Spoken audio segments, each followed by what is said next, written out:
Chapter 12. Meanwhile, when a crowd of many thousands had gathered, so that they were trampling on one another, Jesus began to speak first to his disciples, saying, "Be on your guard against the yeast of the Pharisees, which is hypocrisy. There is nothing concealed that will not be disclosed, or hidden that will not be made known. What you have said in the dark will be heard in the daylight, and what you have whispered in the ear in the inner rooms will be proclaimed from the roofs. I tell you, my friends, do not be afraid of those who kill the body, and after that can do no more. But I will show you whom you should fear. Fear him who, after the killing of the body, has power to throw you into hell. Yes, I tell you, fear him. Are not 5 sparrows sold for 2 pennies? Yet not one of them is forgotten by God. Indeed, the very hairs of your head are all numbered. Don't be afraid. You are worth more than many sparrows. I tell you, whoever acknowledges me before men, the Son of Man will also acknowledge him before the angels of God. But he who disowns me before men will be disowned before the angels of God. And everyone who speaks a word against the Son of Man will be forgiven. But anyone who blasphemes against the Holy Spirit will not be forgiven. When you are brought before synagogues, rulers, and authorities, do not worry about how you will defend yourselves or what you will say, for the Holy Spirit will teach you at that time what you should say." Someone in the crowd said to him, "Teacher, tell my brother to divide the inheritance with me." Jesus replied, "Man, who appointed me a judge or an arbiter between you?" Then he said to them, "Watch out. Be on your guard against all kinds of greed.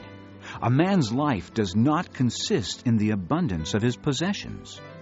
And he told them this parable. The ground of a certain rich man produced a good crop. He thought to himself, "What shall I do? I have no place to store my crops."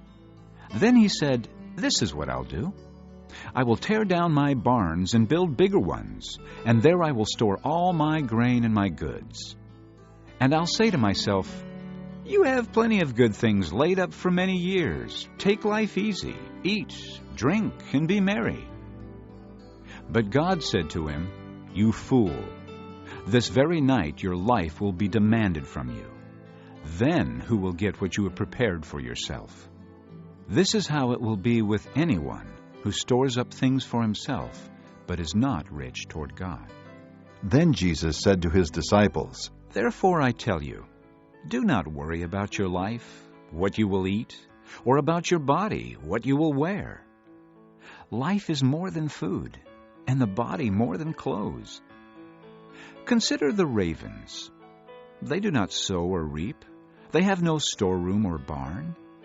Yet God feeds them. And how much more valuable you are than birds. Who of you, by worrying, can add a single hour to his life? Since you cannot do this very little thing, why do you worry about the rest? Consider how the lilies grow. They do not labor or spin. Yet I tell you, not even Solomon in all his splendor was dressed like one of these. If that is how God clothes the grass of the field, which is here today and tomorrow is thrown into the fire, how much more will he clothe you, O you of little faith? And do not set your heart on what you will eat or drink. Do not worry about it. For the pagan world runs after all such things, and your Father knows that you need them. But seek his kingdom, and these things will be given to you as well. Do not be afraid, little flock, for your Father has been pleased to give you the kingdom. Sell your possessions and give to the poor. Provide purses for yourselves that will not wear out, a treasure in heaven that will not be exhausted, where no thief comes near and no moth destroys. For where your treasure is, there your heart will be also.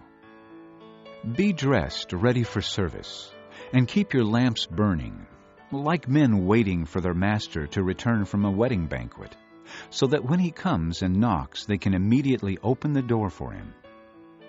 It will be good for those servants whose master finds them watching when he comes. I tell you the truth. He will dress himself to serve, will have them recline at the table, and will come and wait on them. It will be good for those servants whose master finds them ready, even if he comes in the second or third watch of the night. But understand this, if the owner of the house had known at what hour the thief was coming, he would not have let his house be broken into. You also must be ready, because the Son of Man will come at an hour when you do not expect him. Peter asked, Lord, are you telling this parable to us or to everyone? The Lord answered, Who then is the faithful and wise manager, whom the master puts in charge of his servants to give them their food allowance at the proper time? It will be good for that servant whom the master finds doing so when he returns. I tell you the truth. He will put him in charge of all his possessions. But suppose the servant says to himself, My master's taking a long time in coming. And he then begins to beat the men servants and maidservants, and to eat and drink and get drunk. The master of that servant will come on a day when he does not expect him, and at an hour he is not aware of. He will cut him to pieces, and assign him a place with the unbelievers. That servant who knows his master's will and does not get ready or does not do what his master wants will be beaten with many blows. But the one who does not know and does things deserving punishment will be beaten with few blows. From everyone who has been given much, much will be demanded. And from the one who has been entrusted with much, much more will be asked. I have come to bring fire on the earth, and how I wish it were already kindled.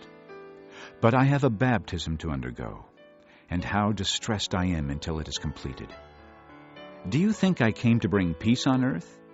No, I tell you, but division. From now on there will be 5 in one family divided against each other, 3 against 2, and 2 against 3. They will be divided, father against son, and son against father, mother against daughter, and daughter against mother, mother-in-law against daughter-in-law, and daughter-in-law against mother-in-law. He said to the crowd, When you see a cloud rising in the west, immediately you say, It's going to rain, and it does. And when the south wind blows, you say, It's going to be hot, and it is. Hypocrites! You know how to interpret the appearance of the earth and the sky. How is it that you don't know how to interpret this present time? Why don't you judge for yourselves what is right? As you are going with your adversary to the magistrate, try hard to be reconciled to him on the way, or he may drag you off to the judge, and the judge turn you over to the officer, and the officer throw you into prison. I tell you, you will not get out until you have paid the last penny.